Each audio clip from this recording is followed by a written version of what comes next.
فرمایا اس نے ایک بار رحمان اور رحیم کہا ہے، میں نے اس کی باپ کی قبر کو نور سے معمور فرما دیا ہے، نور سے بھر دی ہے قبر، برکت سے بھر دی ہے۔ اللہ کرے میرے بیٹے بھی قرآن پڑھیں، اللہ کرے میری بیٹیاں بھی قرآن پڑھیں، اللہ کرے ہم سب کی اولادیں قرآن پاک پڑھیں۔ دیکھیں نا امام اعظم ابو حنیفہ رمضان میں 61 قرآن پاک پڑھتے تھے۔ کتنے؟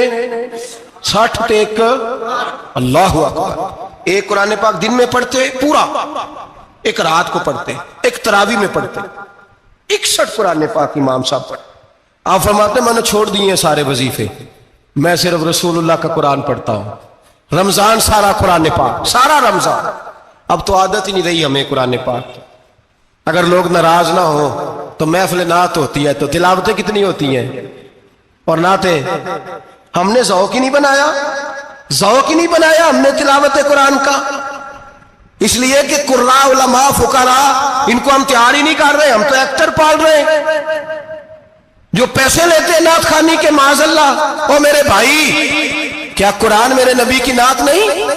حضرت عائشہ صدیقہ رضی اللہ تعالیٰ عنہ کے پاس صحابہ گئے، کہنے لگے اماں جی ہمیں نبی پاک کا اخلاق بتلائیں، تو اماں جی کہنے لگی جاؤ جا کے قرآن پاک پڑھو، قال خلقہ القرآن، سارا قرآن میرے نبی کے اخلاق کا انعام ہے۔ یہ ساری نعت ہے، یہ ساری نعت ہے۔ اس نعت کو سننے لوگ کیوں نہیں آتے؟ اتنا رش میں اپنے نعت میں اتنا تراویح پہ کیوں نہیں ہوتا؟ اور ملت کا جوان یاد رکھے، بوڑھے تراویح پڑھتے ہیں، ضعیف تراویح پڑھتے ہیں، گھٹنوں میں درد ہے تراویح پڑھتے ہیں، بیمار بوڑھے تراویح پڑھتے ہیں، جوان وہاں چوک میں کھڑے۔ کیا جوانی اس لیے ہے چوکوں میں کھڑا ہوا جائے؟ کیا جوانی اس لیے ہے کہ سعودی عرب جانے کے لیے پاسپورٹ بنانا ہو تو 2.5 گھنٹے کھڑا رہے تو؟ شناختی کارڈ کے دفتر تو کھڑا رہے، پروٹیکٹر کے لیے کھڑا رہے، کافروں کے سامنے کاسا لیسی کرنے کے لیے تو کھڑا رہے، تو نوکری پہ جائے تو ساری رات کھڑا رہے، اور تو قرآن کے لیے کھڑا نہیں ہوتا؟ میرے محبوب نے فرمایا من قام ایمانا واحتسابا غفر له ما تقدم من ذنبه، فرمایا جو رمضان المبارک میں اللہ کی رضا کے لیے گناہوں کی معافی کے ارادے سے قیام کرے گا، راتوں کو عبادت کرے گا، اللہ اس کے پچھلے سارے گناہ معاف فرما دے گا۔ نوجوان ارادہ کریں، پروگرام بنائیں کہ انشاءاللہ قرآن پڑھنا بھی ہے، قرآن پڑھوانا بھی ہے، سننا بھی ہے، اور انشاءاللہ بولیے سننا بھی ہے اور پڑھنا بھی ہے اور پڑھانا بھی۔ ہمت کریں، دلیری کریں، آکے کھڑے تو ہو، اللہ توفیق عطا کرے گا۔ پہلی بات یہ کہ روزہ رکھیں، دوسری بات یہ کہ قرآن پاک کی تلاوت کریں، اور روزہ رکھیں تو روزے کے سارے حسن سمیت اسے رکھیں۔ نبی پاک نے فرمایا رمضان غمخاری کا مہینہ ہے، غمخاری کریں۔ ہمارے زمانے میں 2 قسم کی تکلیفیں ہیں، ایک تو غریب آدمی، اس کا حال یہ ہے کہ وہ مانگتے ہی گزارا کرنا چاہتا ہے، اس نے ہاتھ یوں کر لیا ہے تو اب اس کا یوں ہونے کو تیار نہیں۔ ضرورت اگر کسی آدمی کو کسی دروازے پہ لے جاتی ہے تو برا نہیں، لیکن سوال کا اپنے اوپر دروازہ کھول لینا یہ ٹھیک نہیں۔ فاقہ کشی پیدا کریں، حوصلہ پیدا کریں، تھوڑے پہ گزارا کرنا سیکھیں۔ غریبوں کو بھی اجازت نہیں کہ وہ نکل کھڑے ہوں میدان میں مانگنے کے لیے، ٹولیاں نکلتی ہیں رمضان میں، جتھے نکلتے ہیں خیرات کٹھی کرنے والے، بچیں۔ میرے نبی پاک صلی اللہ علیہ وسلم نے فرمایا جس نے بغیر ضرورت کے سوال کیا، جب قیامت کے دن آئے گا تو اس کے چہرے کے اوپر گوشت نہیں ہوگا، صرف ڈھانچہ ہی ہوگا۔ اتنی بھیانک صورت میں آئے، بغیر اشد ضرورت کے سوال نہ کر، کبھی سوال نہ کر۔ اور امیروں سے گزارش ہے کہ رمضان ہمدردی کا مہینہ ہے، ہمدردی کریں تو سامنے والے کی عزت کا بھی خیال کریں۔ یہ بات درست ہے کہ غریب سیاڑا نہیں ہوتا، اس لیے کہ جس کی جیب میں پیسے نہیں ہوتے بھائی اسے عقل بھی نہیں ہوتی، جس کے گھر کار نہیں ہوتی اسے چلانے کا طریقہ، جس کے گھر اوون نہیں ہوتا اسے چلانے کا طریقہ بھی نہیں آتا، جس کے گھر میں چیزیں ہوتی ہیں اسے چلانا بھی آ جاتا ہے، جدے گھر دانے اودے کملے بھی اس کے سیانے ہو جاتے ہیں۔ تو چودھری صاحب، سیٹھ صاحب، نواب صاحب آٹا تقسیم کرتے ہیں، کھڑے ہو کے فوٹو کھچاتے ہیں، فیس بک پہ دیتے ہیں، اور ایک آٹے کا تھیلا اور 10 اخباروں میں فوٹو۔ اللہ سے ڈریں، رمضان ہمدردی کا مہینہ، ہمدردی کا۔ غریب کو دیں تو اس کی عزت کو رسوا نہ کریں۔ میرے نبی پاک علیہ السلام کے صحابی حضرت عبداللہ ابن عمر رضی اللہ تعالیٰ عنہ ڈھونڈ کے لاتے تھے مسکینوں کو، ڈھونڈ کے، اور جب لاتے تھے تو اپنے دسترخوان پر بٹھا کر اپنے ساتھ افطاری کرایا کرتے تھے. اور پھر فرمایا اللہ تعالیٰ نے لن تنالوا البر حتی تنفقوا مما تحبون، اللہ کے راستے میں وہ چیز دینی ہے جو تمہیں زیادہ پیاری ہو. کون سی چیز جو تمہیں؟ میں تھوڑا سا بے باک ہوں، بعض دوستوں کے ساتھ، سب کے ساتھ نہیں. ایک دوست مدرسے میں گھی دینے آئے ایک دفعہ، تو وہ والا گھی دے گئے جو سب سے سستا تھا. تو میں نے کہا مجھے دیانتداری سے بچائے، آپ یہی کھاتے ہیں گھر میں؟ کہنے لگے نہیں. تو میں نے کہا پھر ہم نے بچے مارنے کے لیے تو نہیں نا رکھے ہوئے، کیا وہ والا گھی اللہ کے راستے میں پیاری چیز دے رہی ہے نا. اس لیے گلے گلے نوٹ لوگ مسجد کے گلے میں ڈال جاتے ہیں، پھٹے ہوئے ڈال جاتے ہیں، کہتے ہیں جوڑ لیں گے مولوی صاحب. اور خدا کے بندے پیاری چیز دینی تھی تو نے، اور تو نے اس کا ترجمہ الٹ کر لیا ہے. سمجھ لیں رمضان المبارک میں کسی غریب کی مدد کرنی ہے تو ساتھ اس کی عزت بھی کرنی ہے. نبی پاک علیہ السلام کے دروازے پہ جب سے، یہ جملہ ایک ہے لیکن بڑا قیمتی ہے. صحابہ کہتے ہیں جب ہم دروازہ رسول پہ جاتے تھے خیرات بھی ملتی تھی اور عزت بھی ملتی تھی. خود بھیک دے خود ہی کہیں منگتے کا بھلا ہو، خیرات بھی ملتی تھی اور عزت بھی ملتی تھی. نبی پاک ساتھ عزت بھی دیتے تھے، مسکین کو غریب کو دیں اور خیر خائی کریں. جوتے بیچنے والے جوتوں کے ریٹ سستے کریں، کپڑا بیچنے والے کپڑے کا ریٹ، درزی صاحب بھی ریٹ سستا کریں، دکاندار بھی چیزوں کا ریٹ، حکیم صاحب پیسے کم لیں، ڈاکٹر پیسے کم کریں، حکومت نرخوں میں کمی کرے، اور یہ کام اجتماعی طور پہ کریں. میرے نبی پاک نے فرمایا رمضان غمخواری کا مہینہ ہے، اس میں غمخواری کرنی ہے، دوسرے کا خیال کریں، احسار کریں، قربانی کریں. یہاں ہر چیز کا ریٹ بڑھ جاتا ہے رمضان شریف میں. ہر آدمی کہتا ہے میرا سیزن آ گیا ہے، توجہ بڑھائیں، خیال کریں، غمخواری کا مہینہ ہے.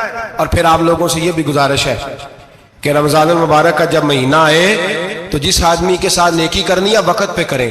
کسی غریب کو پیسے دینے ہیں، کپڑے دینے ہیں تو یکم رمضان کو دیں. میں اکثر دوستوں سے پوچھتا ہوں، میں کہتا ہوں قاری صاحب نو جوڑا کدو دیندے ہو؟ کہندے ستیویں والے دن. میں کہ مینوں لگ گئی سمجھ، تہاڈی سازش ہے کدھرے سواں کے پا نہ لگے. ایویں مولوی چودھری صاحب دے نال دے کپڑے پا لے تے کتے لکھیا ہے اینوں دینا ہے ستیویں. تسی دسو ستیویں والے دن کو درزی سی کے دیندا ہے، انہوں 3 گنا بھی پیسے دئیے تو کہندا جڑے باقی نے انہاں دے نہیں بٹن پہ لگ دے میرے کولوں. کتھوں جوڑا سی کے؟ تو کس دن دیتے ہو قاری صاحب کو؟ کیا مقصد ہے؟ پہننے کے لیے دے رہے ہو یا اس لیے دے رہے ہو کہ نہ پہن سکے؟ تو بھائی آپ جب کسی کو کوئی چیز دیں گے تو کب دیں گے؟ جب وہ استعمال کر سکے. غریب کو لوگ فطرانہ دینے جاتے ہیں عید سے 1 دن پہلے، تو کیا کرے گا اس کا؟ وہ نہ تو کپڑے خرید سکا نہ روٹی لا سکا. بلکہ میرے حضرت صاحب فرماتے ہیں رمضان سے پہلے دے دو، رمضان کی نیت کر کے رمضان سے 1-2 دن پہلے دے دو، اللہ رمضان جتنا ثواب ہی عطا فرمائے گا.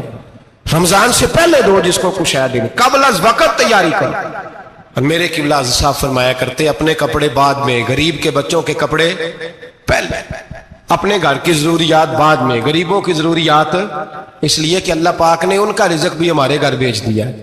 ہماری ڈیوٹی لگائی ہے کہ تم نے بانٹنا، بانٹنے والے بنو. اور یہ ذہن بنائے کہ پتہ نہیں کس کا حصہ تھا جو اللہ نے میرے گھر بھیجا. یہ ذہن بنا کے بانٹ. اور جس کو دینے جائیں، ہاں آپ کو اجازت ہے تھوڑا بہت پتہ کرنے کی، لیکن تھوڑا بہت تفتیش کرنے کی اجازت، بال کی کھال اتارنے کی اجازت. میں نے دیکھا ہے لوگ غریبوں کا انٹرویو لیتے ہیں، تیرا تو فلانا کمانے والا نہیں، تیرا تو فلاں بچہ. او بھائی بہت سارے غریب ایسے ہیں، بڑے ہیں جو کمانے کی کوشش کرتے ہیں لیکن ان کا سبب نہیں بنتا. ہاں ہے ایسے لوگ جو سعودی عرب چلے گئے ہیں، کہتے ہیں تیرا تو فلاں باہر نہیں گیا ہے، گیا ہے، لیکن سارے سعودی عرب جانے والے بھی مال کمانے کی طاقت نہیں رکھتے. کئی وہاں بھی بیٹھ کے بیچارے قرضوں میں الجھے ہوئے ہیں، وہاں والوں کے ظلم کا شکار ہے، بہت ساری آزمائشوں میں. تو تفتیش کرتا ہے. میرے امام شافعی کا ایک جملہ اگر آپ کو یاد رہ گیا تو بات بن جائے گی. امام شافعی رحمت اللہ، بلکہ حضرت غوث اعظم جیلانی کے پاس وہ بات آپ کو زیادہ فائدہ دے گی. حضرت غوث اعظم جیلانی کو ان کا ایک مرید سمجھانے لگ گیا، کہنے لگا حضرت جی آپ سب کو ہی دیتے رہتے ہیں، ہر بندہ مستحق نہیں ہوتا، ذرا ٹٹول کے دیا کریں. تو غوث اعظم جیلانی فرمانے لگے بھائی مجھے تو لگتا ہے تو بھی ان چیزوں کا مستحق نہیں تھا جو اللہ نے تجھے عطا کر دی ہے. پہلے تو بتا تو مستحق تھا، تجھے اپنی حیثیت اوقات کا پتہ ہے جو اللہ نے تجھے دے دی ہے؟ طاقت تھی